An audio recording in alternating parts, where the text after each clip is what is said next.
प्रधानमंत्री नरेंद्र मोदी की digital India मुहिम रंग लाती नजर आ रही है। लोगों ने कोरोना काल में डिजिटल ट्रांजैक्शंस को तेजी से अपनाया है, जिसने देश में डिजिटल क्रांति लाने का काम किया है। डिजिटलाइजेशन की ओर तेजी से बढ़ने के साथ ही पिछले महीने भीम यूपीआई ट्रांजैक्शंस ने नया रिकॉर्ड कायम किया है। National payment corporation of India यानी एनपीसीआई के डेटा के मुताबिक मार्च 2021 में देश में 273 करोड़ भीम यूपीआई ट्रांजैक्शंस हुए हैं, जबकि मार्च 2020 में 125 करोड़ भीम यूपीआई ट्रांजैक्शंस हुए थे। साल भर में यूपीआई ट्रांजैक्शंस में 118% का उछाल देखने को मिला है। देश में ऑनलाइन माध्यमों से पेमेंट बढ़ाने में सबसे बड़ा योगदान यूपीआई यानी यूनिफाइड पेमेंट इंटरफेस का रहा है, जिसके जरिए लोगों ने आसानी से मिनटों में सीधे अपने खाते से भुगतान किया है।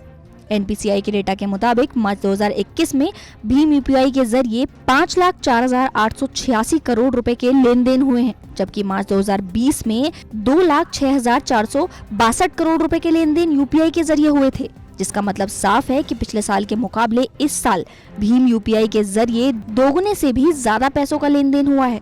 वहीं फरवरी 2021 में भीम यूपीआई के जरिए 229 करोड़ ट्रांजैक्शंस हुए थे, जिनमें 4,25,062 करोड़ रुपए की राशि का लेन देन हुआ था।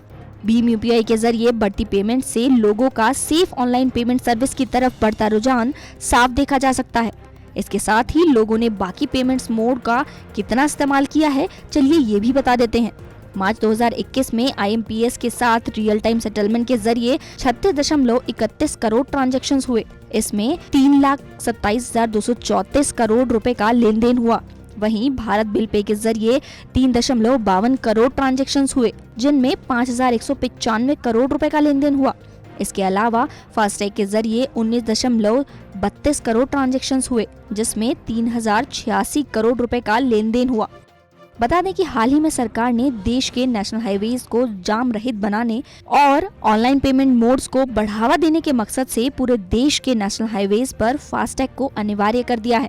अब सरकार देश में निजी कंपनियों के लिए एनपीसीआई जैसी ही न्यू अम्ब्रेला एंटिटीज यानी एनयूई की स्थापना करने पर भी विचार कर रही है, जिसके लिए 5 कंसोर्टियम ने भारतीय रिजर्व बैंक के पास आवेदन भी कर दिया है।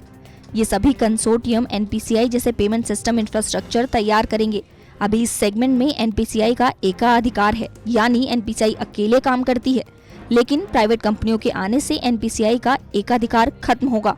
इस तरह का पेमेंट सिस्टम बनाने के लिए देश के सभी सेक्टर्स की बड़ी बड़ी कंपनियां कतार में लगी हैं, जो कि कंसोर्टियम यानी संघ में इसके लिए आवेदन कर रही हैं।